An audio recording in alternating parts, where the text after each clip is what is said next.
Il serait temps que ça s'arrête, quoi. C'est juste ça. D'où on viole les enfants. Non mais sérieux. Je rigole, mais c'est pas marrant, quoi. Ça flingue des vies. Moi, ça m'a flingué des moments de vie, ma croissance, mon adolescence, ma vie intime avec les mecs les premiers. Mais il y a des gens qui se suicident, il y a des gens qui... C'est catastrophique, quoi. Speech.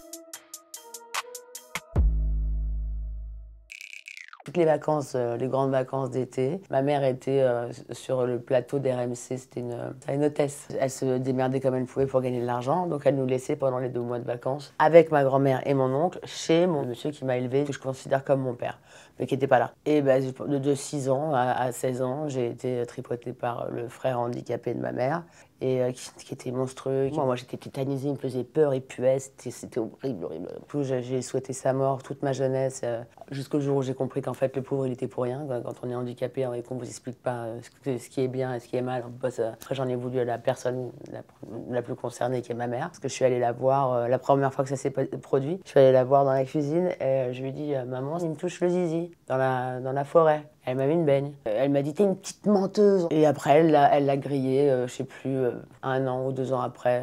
On avait une table ronde comme ça dans cette baraque et on était tous à table. Elle est sortie de table pour chercher un plat et quand elle est revenue, il avait sa main dans ma culotte. Donc là, elle lui a jeté un truc de brandade de morue et à la tronche, mais il n'y a même pas eu d'explication. C'est-à-dire que même lui, le pauvre, elle lui a pas parlé après, quoi. Il s'est pris C'est une sorte de maltraitance aussi quand même. Vers 12-13 ans, quand tu rentres c'est la rentrée des classes et tes copines elles commencent à avoir un sein ou 2, et toi elles ont pris 10 cm et toi tu es toujours en mode jockey, tu grandis pas. Une année ça va, la 2e année ça commence à devenir flippant. Après j'ai demandé à ma mère de faire des examens chez un docteur pour savoir, tu sais, on calcule entre les cartilages, le cartilage c'est ça, je sais plus. Bref, pour savoir la taille que tu vas faire plus tard. Et donc mon docteur avait dit que je ferais 1m50. Et puis tout d'un coup, elle m'a foutu dehors de chez moi à 16 ans. Et je suis partie en Autriche pour faire mannequin. Je suis restée au moins 1 an là-bas. Et tout d'un coup, en un an, enfin même pas 8 mois, j'ai pris 10 cm et j'ai pris du E.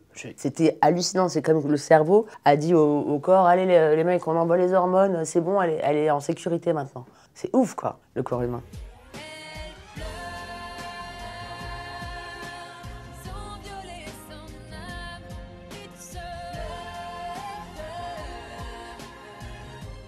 C'est marrant parce que cette chanson, personne n'a jamais rien compris du sujet de la chanson. C'était mon hashtag MeToo back in the days, quoi. Déjà précurseur, j'avais envie d'en parler, mais pas directement de me balancer moi. Et il y a plein de gamines qui l'ont compris comme ça pour elles. Mais le public, alors au niveau presse, médias et tout, personne n'a rien capté. Au-delà de hashtag MeToo, et à travers le monde, j'ai rencontré plein de gens, et dans toutes les familles, il y a des histoires, mais sordide, dégueulasse, et c'est presque normal quoi. Et c'est toujours la victime qui souffre le plus toute sa vie quoi. Les autres ne culpabilisent pas d'avoir protégé le violeur c'est incroyable. Donc je trouve ça assez bien qu'on en parle pour qu'au moins ça puisse préserver certaines futures jeunes filles. À tout le monde, parce qu'il y a des mecs aussi qui se font violer, il n'y a pas que des filles. Et que les langues se délient, c'est about time, quoi. Mon message, c'est de dire, quand un enfant aussi jeune vient vous dire un truc comme ça, ils ne peuvent pas l'avoir inventé, quoi.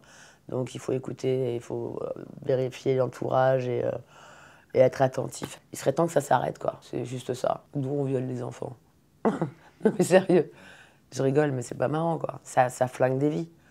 Ou des moments de vie. Moi, ça m'a flingué des moments de vie, ma croissance, mon adolescence, ma vie intime avec les mecs les premiers. Mais il y a des gens qui se suicident, il y a des gens qui...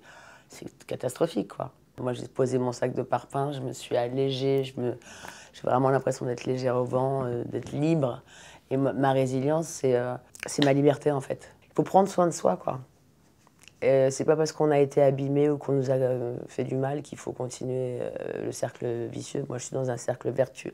La victoire sur ça, c'est de dire j'enterre cette vie, je commence une nouvelle. Mais avec tout ce qui va autour de ce problème, quoi. Moi, c'est ma méthode en tout cas. Je sais que ça peut paraître un peu dur, mais en tout cas, j'ai pas trouvé d'autre moyen.